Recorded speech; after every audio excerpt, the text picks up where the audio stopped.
আজ বহুদিন পর আমি শ্বশুরবাড়িতে দুপুরের ভাত খাচ্ছি। কেন বললাম বহুদিন পর দুপুরে ভাত খাচ্ছি সেটা একটু পরে বলছি। তার আগে বলে দিই যে আজকে দুপুরে কি আয়োজন করা হয়েছিল। প্রথমেই ছিল গরম ধোয়া ওঠা ভাত, সঙ্গে ছিল মূলো শাক ভাজা, আর ছিল বাঁধাকপির ঘন্ট। আর আজ সবচাইতে প্রিয় যে জিনিসটা ছিল সেটা হচ্ছে আমাদের বাড়ির পোষা হাঁসের মাংস, যেটা আমার বড় ভাবি অর্থাৎ আমার বড় যা রান্না করেছিলেন। আর এত সুন্দর রান্না হয়েছিল মাংসটা যে বলে বোঝাতে পারবো না। এত সুন্দর সেদ্ধ হয়েছিল, দেখুন হাতে হালকা চাপ দিলে মাংসগুলো খুলে আসছিল। আর আমি ভাত খেতে খেতে আমার শাশুড়ি মাকে বললাম যে মা আমাকে একটা কাঁচা লঙ্কা এনে দিন, তো আমাকে একটা কাঁচা লঙ্কা এনে দিল। আমার গরম ভাতের সঙ্গে কাঁচা লঙ্কা খেতে খুবই ভালো লাগে।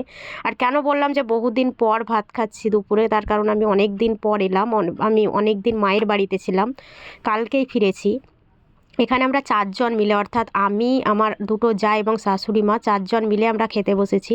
গল্প করতে করতে চারজন মিলে দুপুরের খাবারটা আমরা সেরে নিলাম।